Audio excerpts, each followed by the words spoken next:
드디어 오늘이었다. 그럼 빨리 갔다 올 테니까 조금만 기다려야 알겠지?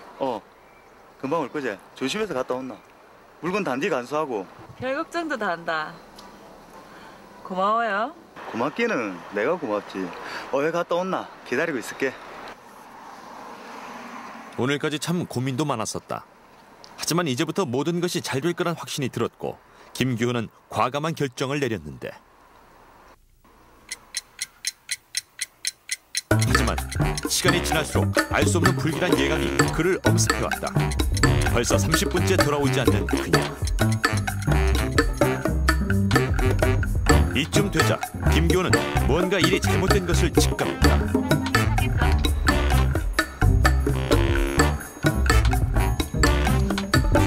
전화도 받지 않은 채 순식간에 눈앞에서 사라져버린 그녀. 설마 하는 신락 같은 기대 하나로 계속해서 전화를 걸어봤지만 그녀는 이미 사라져버린 후였다.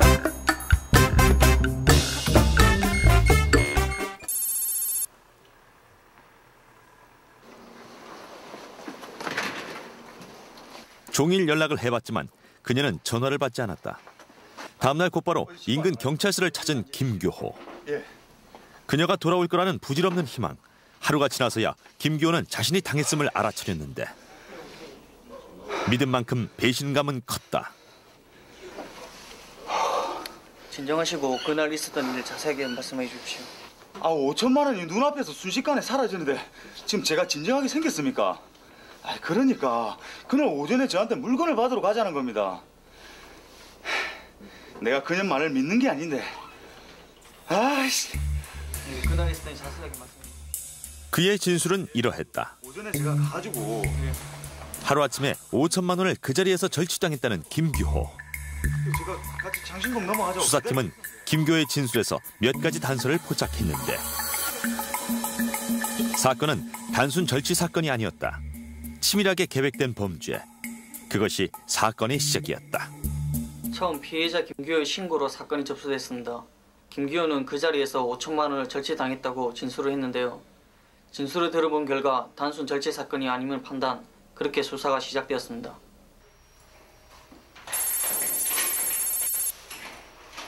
새벽 근무를 마치고 아침이 되어서야 집으로 돌아온 김규호. 말끔하게 정돈된 집 안.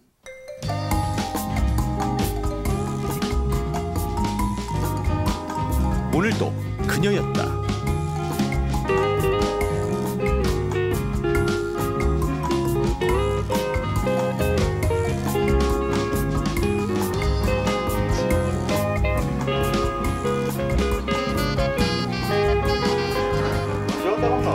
오늘 낮에 잠시 근처에 갔다가 들렸어요. 밥은 먹었고 냄비에 국 끓여놨으니까 데워 드세요. 내가 이제부터 팔자가 필란갑다. 네 같은 나를 다 만나고. 세나야, 내가 진짜 사랑하는 거 알지? 교호 씨 오늘 술 먹었어요. 간지럽게 와 이러노? 김규호는 이제야 드디어 인연을 만난 것이라고 믿었다. 오랜 동안 느껴보지 못했던 감정. 그 감정은 그에게 어떤 확신과도 같은 것이었는데 하루하루가 더없이 소중했던 나날들. 하지만 불과 며칠 전만 하더라도 이런 시간은 상상조차 할 수 없었던 삶이었다.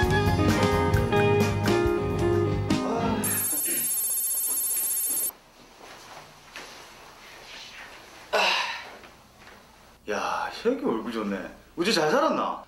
요새 우리 집 사람이 강물 많이 미기 사서 땀나면서 내가 살이 찌가 마마 미치겠다 지금. 그럼 아버지 자기 집에. 며칠 전 오랜만에 고등학교 동창 안성수와 자리를 가진 김규호. 그래 요새니 좋은 소식 좀 없나? 안 그래도 내가 내한테 이야기할 게 한 가지 있다. 딱 요거 기대된다. 얘기해봐라.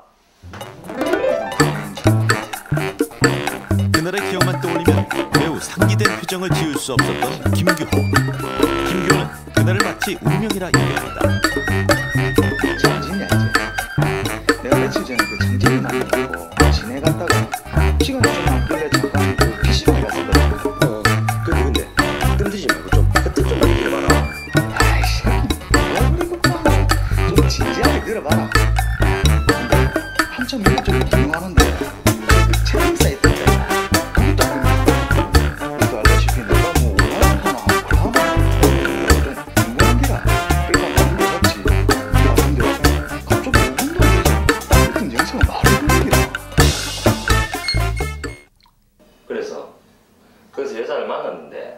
마음에 든다 이가 아이가. 그 있는 여자들 다 꽃뱀이다.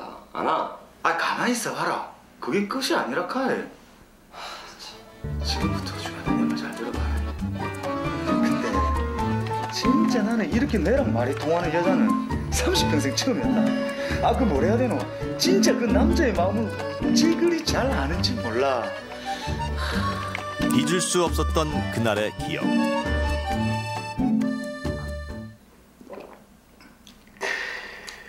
그냥 그 선수네. 요새 그래갖고 당하는 사람들 얼마나 많은 줄 아나? 새끼 니는 아직 멀었다. 네 그저 만났거든. 뭐라고? 만났다고? 아 임마 큰일 날 놈이네. 친구의 우려에도 김규호의 머릿속에는 오직 그녀뿐이었다. 게다가 김규호는 좋은 여자라며 오히려 친구 안성수를 설득하기까지 했는데 글씨도 잘 쓰잖아.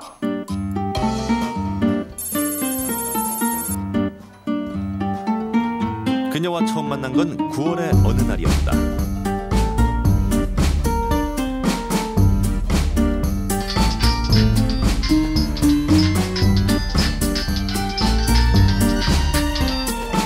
여보세요? 예, 저는 들어왔어요.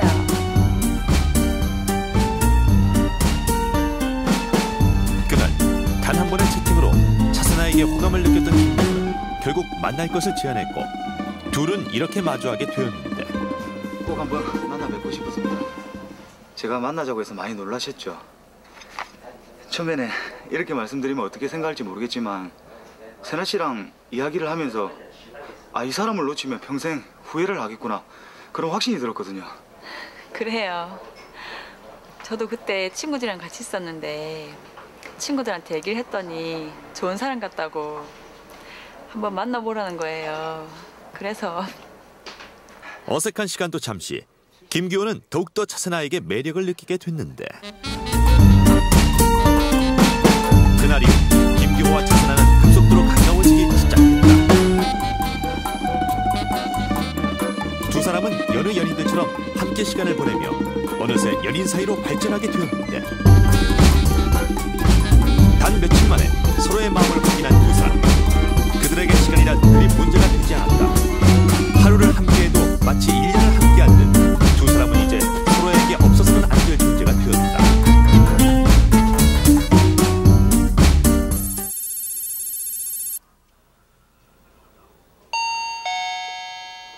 누구십니까?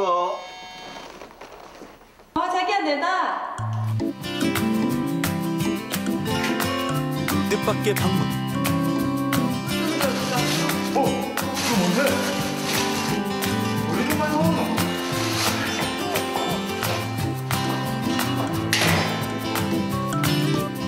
언제나 김규호의 일이라면 정성을 다했던 차세나. 오늘도 역시 예외는 아니었다. 자기야 쉬는 날이니까 맛있는 거 좀 해주려고.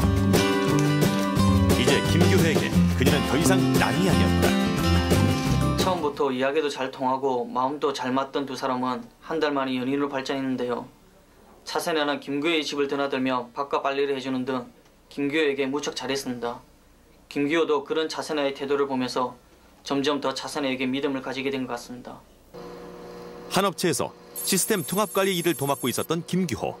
수년을 해왔던 일이었지만 김규호는 요즘 들어서 직장 생활에 염증을 느끼고 있었는데 규호야, 니 요새 정신을 어디다 두고 다니노? 아가씨도 있고 재미가 좋은 건 알겠는데 니 일에 하고 돈 받아가면 너가 좀에 안 질리나? 처음 설레는 마음으로 이곳에서 일을 시작한 것이 7년 전.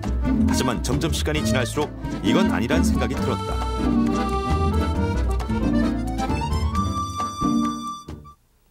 그날 오후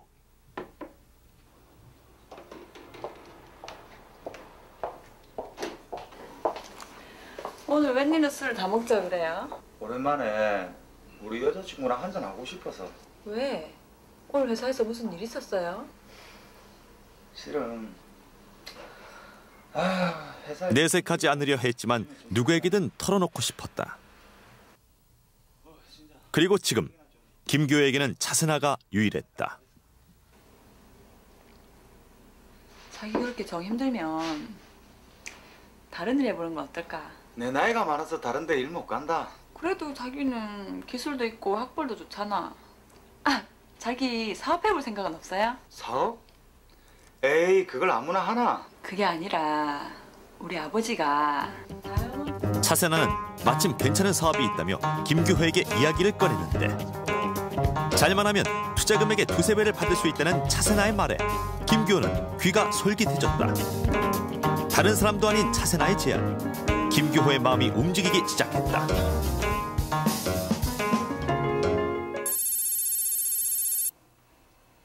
차세나의 이야기를 들은 그날부터 김규호의 머릿속에서는 그녀의 제안이 떠나질 않았다.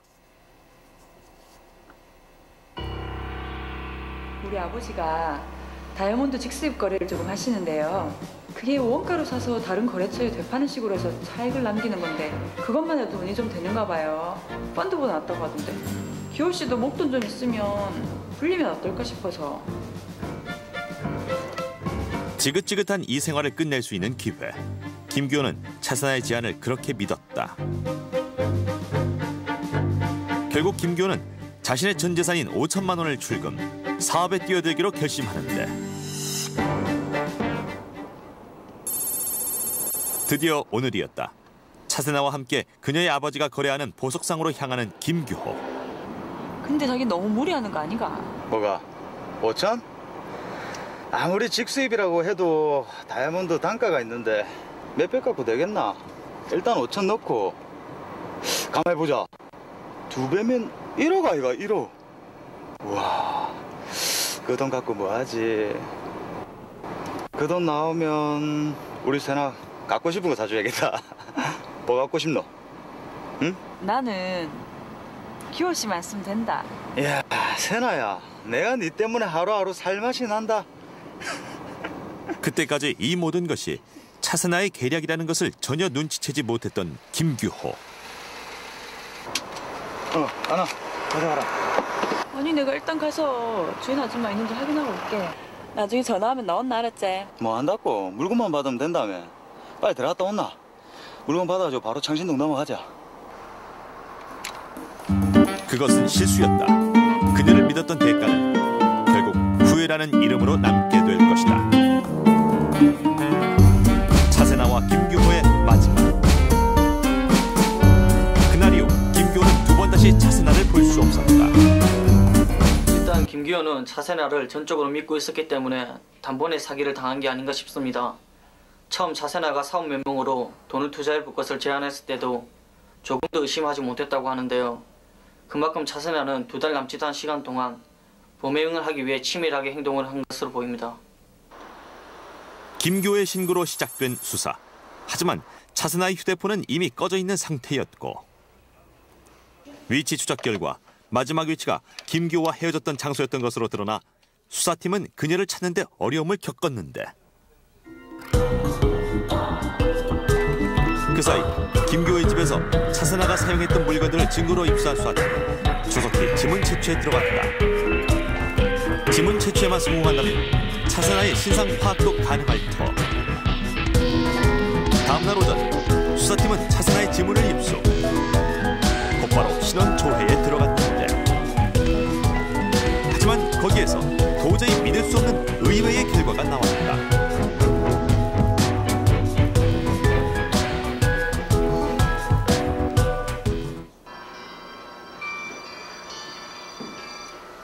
여보세요? 김규호시 부산진 경찰서 강력호팀의 서영삼다. 저희가 증거품에서 지문을 찾았는데요. 신원조회 해보니까 남자로 나오는데? 예? 그게 무슨 소리입니까? 아니 저희도 놀라서 혹시 김규호씨가 아시는가 해서 전화드렸습니다. 뭐 생각나는 게 없으세요? 형사의 말에 한순간 아득해지는 김규호. 그 순간 그동안 잊고 있었던 기억의 단편들이 떠올랐다.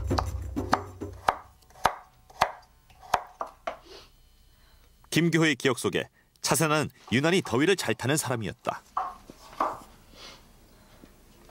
덥나? 이런 거 위로 올라간다는데 스카프 좀 풀어줄까? 아니. 자기 괜찮다. 내가 목 감기 기운이 좀 있어서. 아이고 이게 뭐 옷걸음도 아니고 스카프 하나 풀었다고 우리 사이에 뭔 일 있겠나? 이리 와봐라. 아니다, 됐다니까. 스카프를 풀어준다는 김교의 말에 난색을 표하는 차세나. 그때는 때때로 과민한 그녀의 성격을 이해하기 어려웠다.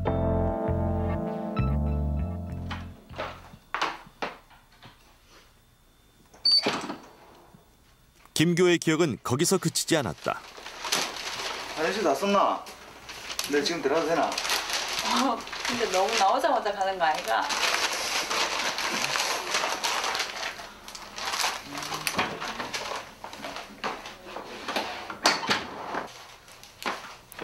야, 쳐봐라. 야, 뭐 이걸 올리고 날리고. 참.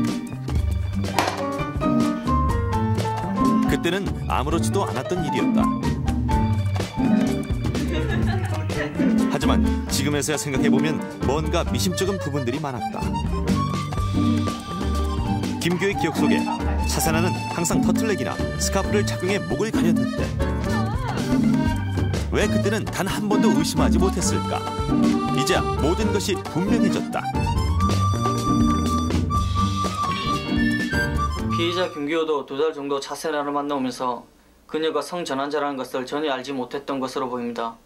또 저희 수사팀이 확보한 자료가 모두 차세나의 성전환 수술하기 전 남성의 것이라서 수사에 어려움을 겪었습니다. 저희 수사팀은 일단 김규호의 진술을 바탕으로 그녀의 인상착의와 활동 지역을 파악하고 탐문 수사에 전념했습니다. 97년 어느 추운 겨울날. 그때의 차세나는 지금과는 조금 다른 모습이었다. 반년 만에 고등학교 동창 차현석의 연락을 받았던 박동기.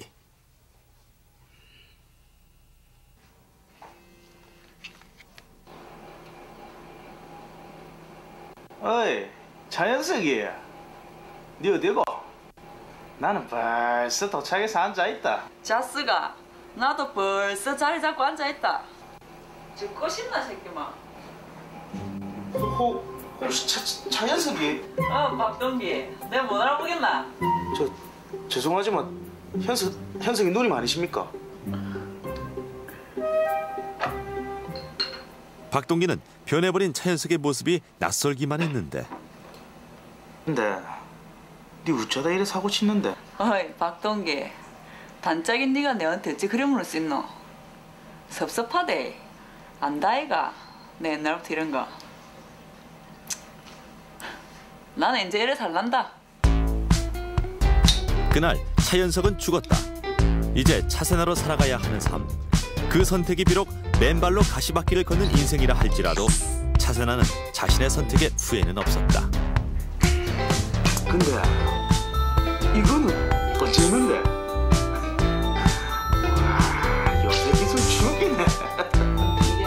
하지만 자신의 의지와 달리 세상은 차세나에게 그리 녹록지 않았다. 남자도 여자도 아니었던 세월. 그런 세상 속에서 차세나가 할 수 있는 일은 아무것도 없었는데 지난 시간 차세나는 자신이 어찌할 수 없는 절망을 배웠다. 그래서 선택한 길. 그것이 잘못인 것을 알면서도 차세나는 살기 위해서라는 명분 하나로 결국 범죄를 선택했다. 진짜 고맙지. 자신의 생각보다 김교애에게서 쉽게 돈을 받아낸 차세나는 5천만 원을 받은 후 곧바로 달아났다. 평소 사용하던 휴대폰은 길가에 버렸고 그 후 김교호는 두 번 다시 차세나를 찾을 수 없었는데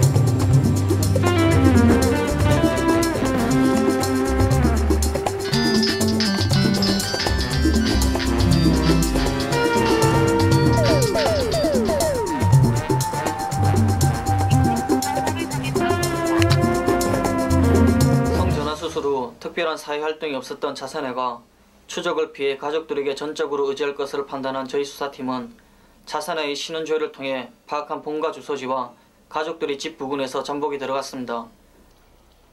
탐문 결과 차세나가 평소 친언니의 집에 드나든다는 정보를 입수한 수사팀은 친언니의 집 부근에서 잠복에 들어갔는데 예상대로 단 이틀 만에 그녀가 모습을 보였다.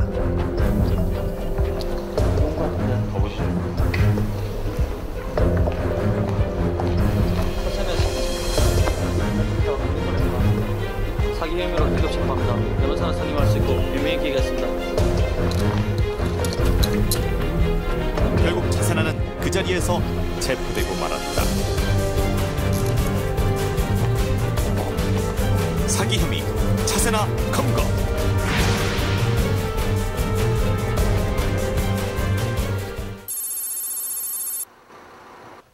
검거 후 곧바로 조사가 이어졌다. 조사 결과 호적 정정이 안 돼 아직 남자의 신분이었던 그녀는 제대로 된 일을 할 수 없었고 어머니의 병세마저 위독해져 병원비 마련을 위해 범행을 결심한 것으로 드러났다. 세상이 자신을 받아주지 않았기에 이 방법밖에 없었다고 하는 차세나. 결국 누구보다도 행복하게 살고 싶었던 그녀의 작은 소망은 그렇게 끝나고 말았다. 그동안 자신의 성정체성에 대해서 많은 고민을 하고 결국 큰 고통을 감수하면서까지 여성이 된 차세나가 제도적 문제와 사회의 편견 속에서 한 사회 구성원으로 떳떳하게 살아가지 못한 채 결국 범죄를 저지르게 되어서 씁쓸한 마음 감출 수 없습니다. 더욱이 범죄를 저지른 이유도 어머니의 병원 비용 마련을 하기 위해서이기 때문에 한편으로는 안타까움도 더 컸습니다. 사회 소수자에 대한 선입견과 또한 제도적인 문제까지 빨리 개선되어 더 이상 이런 범죄가 발생하지 않기를 바랄 뿐입니다. 단 한순간이라도 여자로 살고 싶었던 작은 소망. 하지만 어느새 삐뚤어진 마음속에는 서서히 욕망이 자라나고 있었다. 진심을 저버리고 믿음을 이용한 죄. 더 이상 잃을 것이 없었기에 선택했던 범죄. 하지만 그 선택으로 그녀는 이제 평생 꿈꿔왔던 소박한 삶마저 잃어버리게 되었다.